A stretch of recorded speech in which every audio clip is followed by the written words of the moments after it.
Yo, and welcome to the Ant-Man channel. It's your brother from another mother from Southern California, high desert. What up? This Ant-Man. And, you know, sometimes I have so much going on I don't even know what the date is today. So I'm a little lost right now about what the date is. I like to say the date because it's part of the news. It's part of being informed. If you don't know the date, that's kind of weird. I've ran up to people that have hit their heads, in the ambulance, and they'll even know the date, right? It's like, some people just, they get so caught up in TV and video games that they don't know what year it is, or what century it is, or what period in time it is. Isn't it crazy? But anyways, it's Wednesday, the 24th of July, 2013. I had to look at the monitor to know that. And I'm just saying, I read it all the time. It goes in one ear and out the other, I guess. But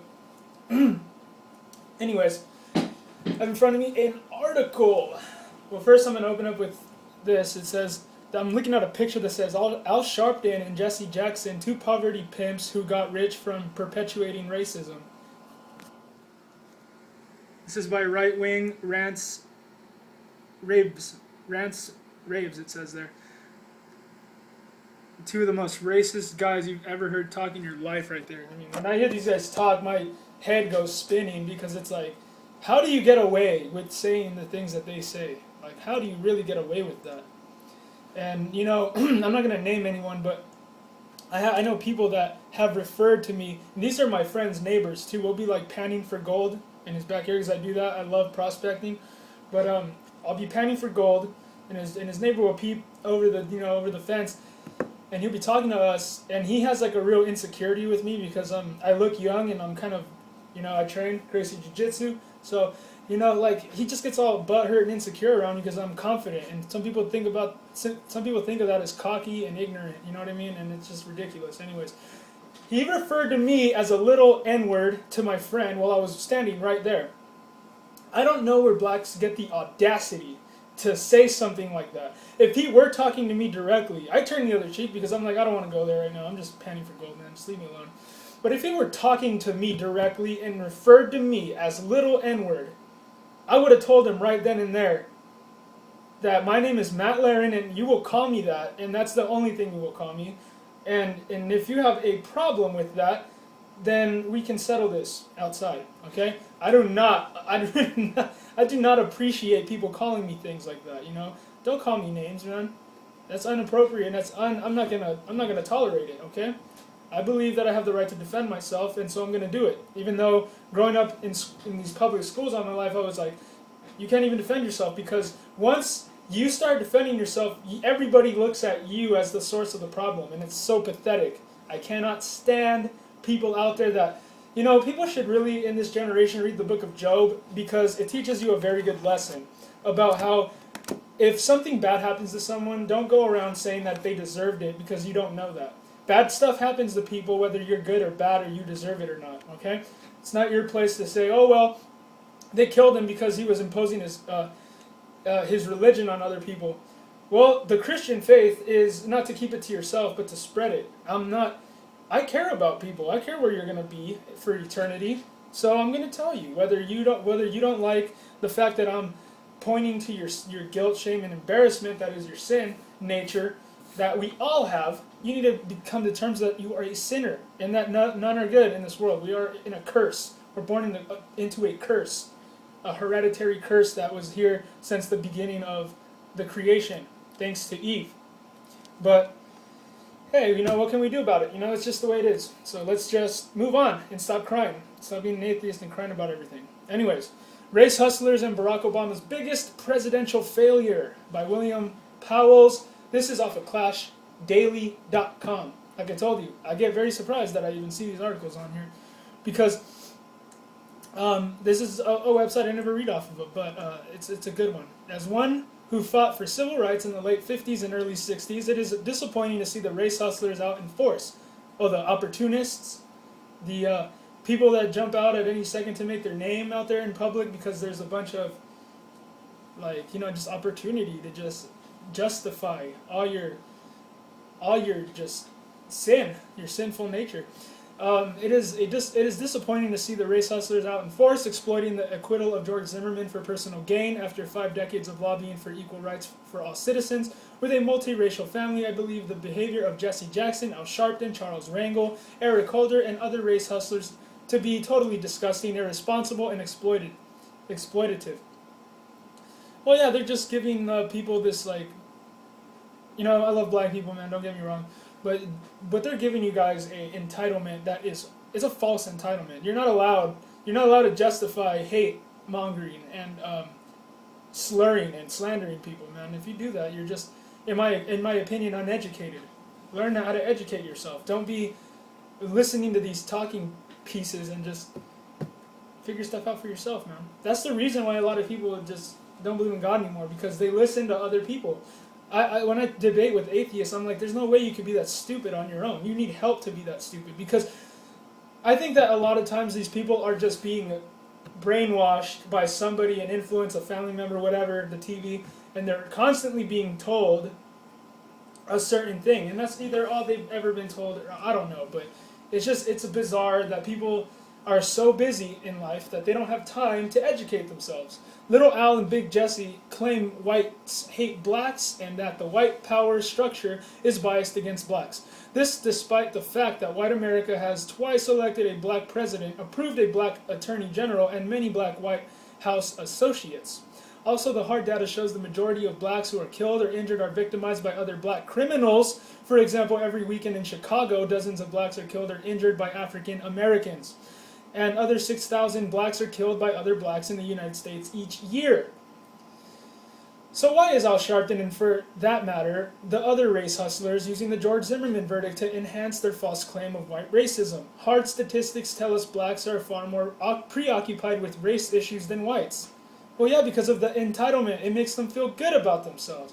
Why don't you guys look at real issues so that you don't have to, it's like having Big Brother pat you on the head, like, good job, you're doing what we want you to do. We want you to fight each other like a bunch of idiots, because the real enemy is us, you know what I mean?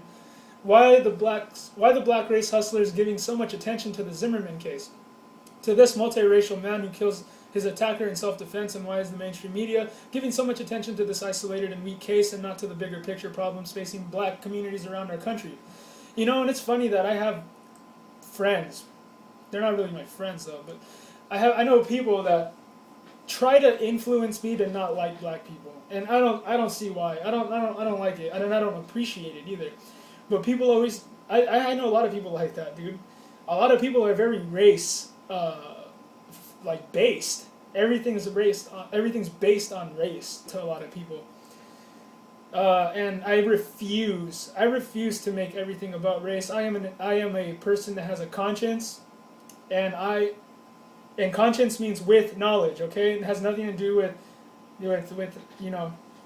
knowing right from wrong. But even though it does, it's not what it means. It means having knowledge, with knowledge. I could see past the color of a man's skin. It's an insult to my integrity that somebody would tell me that I need to not like someone because of the color of their skin. It is obviously ridiculous. Obviously, the race hustlers must ferment racial discontent to sustain their seats of power in black society and in the Democratic Party. And the media, cooperates with them, recognizing the audience appeal of a good racial story. White guy shoots an attractive and innocent black kid returning home after purchasing Skittles and iced tea. You know who I really wouldn't be able to be around, I wouldn't be able to stand, is Jamie Foxx. He makes too many racial jokes, man. And hey, he's a comedian. He can make jokes. Everything's a joke. It's like Woody Woodpecker. If you say you're a comedian, you get to say whatever ridiculous, hateful things you want. It's so stupid. It's a cop-out. I don't care if you're a comedian. You should watch your mouth, Jamie Foxx. Okay? Stop race baiting. If I saw you in public, I'd call you out. I really would. Some people don't believe me, but I really would. I'd call you out. I'd be like, you, boo! I don't care if you were in Django. You suck, you freaking racist. You need to get your mind right out there, man.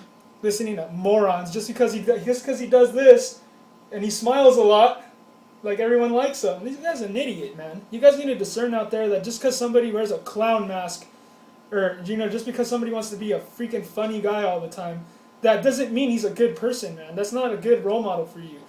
I think a fool is a person who just needs to be happy all the time. Just ha ha ha ha ha. Everything's funny. It's depressing to me. You're a depressing individual.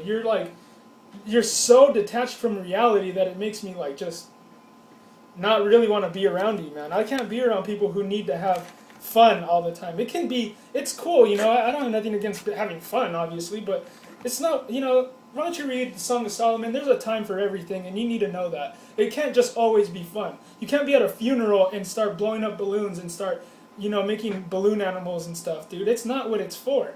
There's a time for everything, and if you know a person who just has to be in nothing can take him away from his good mood, beware, red alert, he's not a good person, dude. He's a totally deluded person.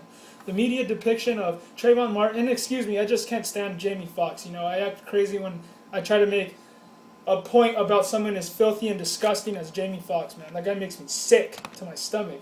The media, and I used to watch shows like, you know, like In Living Color when I was a kid, and I used to think Jim Carrey and Jamie Foxx were cool. Man, those are two of the most ridiculously disgusting human beings I know now. And I don't know them, I just know them because they're on the TV, and you know what I mean? Anyways, the media depiction of Trayvon Martin as an innocent kid with Skittles and iced tea is highly deceptive. He was expelled from school 4 times, and at the time of the shooting was a drug user, a fighter, possibly a jewelry thief, and a reverse racist. He lost his cool. Oh yeah, he might be a racist, calling people cracker. Oh yeah, indication alert. I mean, come on, man, common sense out there. Come on, wake up, wake up. Call a spade already, man. Stop letting. You know what a lot of people have out there is a lot of misguided compassion. You know, if somebody's irresponsible, it's going to become someone else's responsibility to clean up his mess.